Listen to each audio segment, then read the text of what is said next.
Good Morning Business, Business Today. C'est le retour d'Emirates qui avait beaucoup souffert évidemment, comme beaucoup de compagnies aériennes, de la pandémie.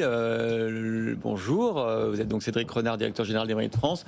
Bonjour. On va effectivement parler de ces bons résultats avec un taux d'occupation, déjà c'est important pour vous, de 80% sur le réseau mondial d'Emirates. Écoutez, c'est des chiffres qu'on a obtenus sur l'été, donc de juin à fin août. On sera sur ces chiffres-là, même supérieurs à 80%. On a eu le plaisir d'accueillir 14 millions de voyageurs qui nous ont fait confiance. On dessert 140 destinations et puis on peut dire aujourd'hui que l'activité est repartie à toute vitesse. Voilà. On a la chance de s'appuyer sur deux éléments majeurs. C'est vraiment qu'il y a une demande très très forte de voyage. On a une destination qui est phare, comme vous le mentionnez, comme Dubaï. Et puis le monde aujourd'hui est complètement ouvert. Donc on connecte le monde entier, 140 destinations. Et aujourd'hui, on a vu tout au long de l'été Dubaï évidemment qui a marché, mais aussi des destinations phares comme la Thaïlande, l'Indonésie qui ont eu le vent en poupe. Ce qui est aussi rassurant, c'est de voir que cette force et cette demande de voyage se projettent, puisqu'on a déjà des engagements qui sont très forts sur l'automne et sur l'hiver. Donc une belle saison qu'on avait préparée, qu'on avait anticipée.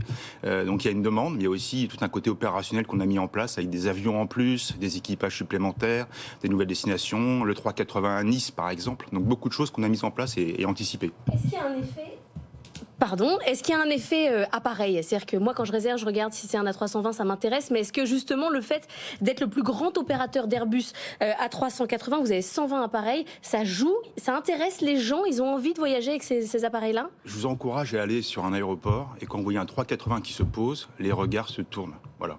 Mais Airbus a arrêté la production, vous le savez. Hein. Oui, mais c'est un avion qui est formidable. C'est un avion qui est formidable de plusieurs points de vue. Déjà d'un point de vue opérationnel, vous pouvez emmener un nombre de voyageurs plus important.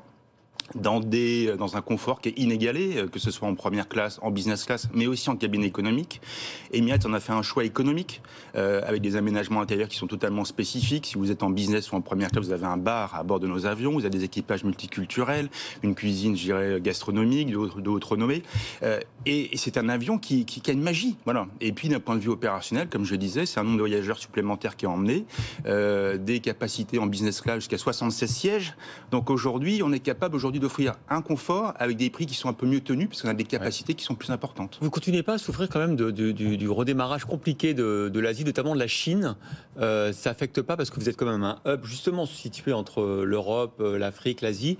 Est-ce que ça ne continue pas à vous pénaliser, ça? Alors la Chine, il y a quand même des avancées, puisqu'aujourd'hui il y a des levées supplémentaires en termes de déplacement. Oui, mais vous avez vu que l'économie elle ne redémarre pas aussi vite qu'on pensait. Il y a encore, on n'a pas retrouvé le nombre de tourisme chinois et asiatiques en Europe. Je me souviens, au début de la crise, tout le monde faisait des prévisions en disant que le tourisme mondial allait repartir en 2026-2027. Y compris les aéroports, y compris le patron d'ADP. Notre président, Sir Tim Clark, avait dit à l'époque, vous verrez, la crise sera profonde, mais le rebond sera tout aussi fort. Qu'est-ce qu'on observe aujourd'hui? En 2023, chez Emirates, on est déjà au rendez-vous.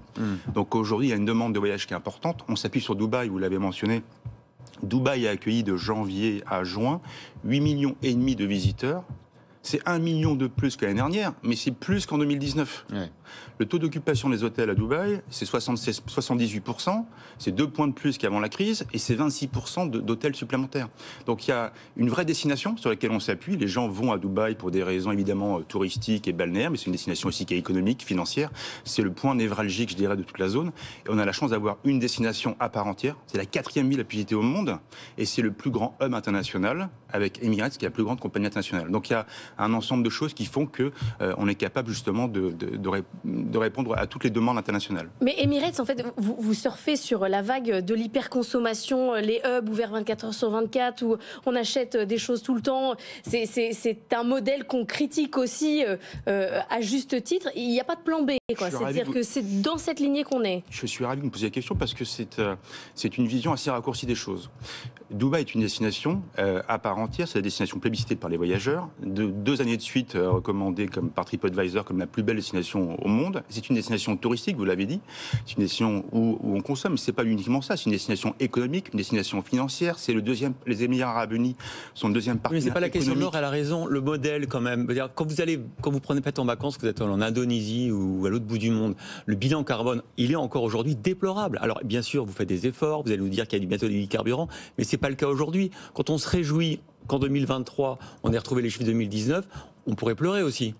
Alors, c'est quand même une bonne nouvelle de voir que les gens peuvent se retrouver. Oui, mais vous savez que la planète brûle. Vous avez vu le dérèglement climatique, il s'est encore accentué. Je veux juste rappeler quelques chiffres. En termes d'émissions de CO2... Moi, je suis très content pour vous et c'est très bien. Moi aussi, je suis pour le transport aérien, je suis pour que les gens puissent avoir cette liberté. N'empêche que là, on marche sur la tête quand même. On marche sur la tête en ce moment. Peut-être que dans 10 ou 20 ans, on aura réduit cette question des émissions carbone de l'industrie. Mais effectivement, on leur a raison. Aller à Dubaï ou aller en Indonésie pour les vacances... Pardon, mais c'est encore une folie. C'est pas une problématique de Dubaï, c'est une problématique mondiale des émissions de CO2 à travers le monde. Donc c'est pas uniquement le transport aérien, premièrement, c'est l'ensemble des secteurs économiques dans lesquels on est tous engagés. Juste un chiffre, Emirates a engagé depuis juin dernier 200 millions de dollars uniquement pour participer à la rupture technologique. Vous avez vu qu'on a battu Patrick Pouyanné l'a dit hier, le montant de consommation d'hydrocarbures dans le monde. On est à 107 millions par jour. Oui, alors ce que fait Emirates en parallèle par rapport à ça, c'est investir dans nos avions. On a une des flottes les plus récentes au monde, c'est 8 ans de moyenne d'âge, ce qui est un des standards les plus élevés.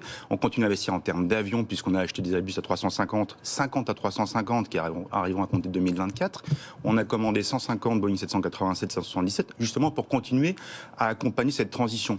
Mais aujourd'hui, c'est vrai qu'aujourd'hui, on a des solutions à court terme qui n'existent pas. Donc on a des solutions, je dirais, compensatrices. Mais après 2023 et l'année de la durabilité aux Émirats Arabes Unis, Dubaï accueillera pas l'exposition universelle, pardon, c'était avant, mais la COP28 à compter de novembre. Donc il y a un engagement des Émirats Arabes Unis, d'Emirates en premier lieu, puisque c'est la plus grande compagnie au monde, et cette conviction-là de faire cette rupture technologique, on l'a. Donc très clairement, on s'engage, mais aujourd'hui, c'est les SAF, c'est la flotte, c'est les procédures opérationnelles qui nous permettent justement d'accompagner cette transition. Laure, vous avez été convaincue ? Non, mais c'est passionnant cette conversation, parce que c'est toute la dualité, la difficulté, parfois la schizophrénie dans laquelle on est, nous, à soutenir le transport aérien et en même temps à poser les questions pour l'avenir de la planète. Donc merci d'être venu sur notre plateau.